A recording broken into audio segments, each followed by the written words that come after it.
High, welcome to my channel. আজ সকাল থেকেই ভাবছিলাম একটু পেয়ারা মাখা করব।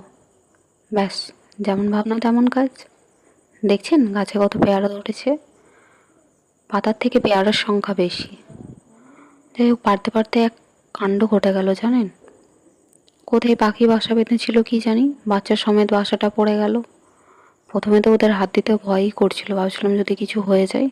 তারপর দেখলাম না, কিছু হয়নি। আস্তে আস্তে বাবাকে দিলাম।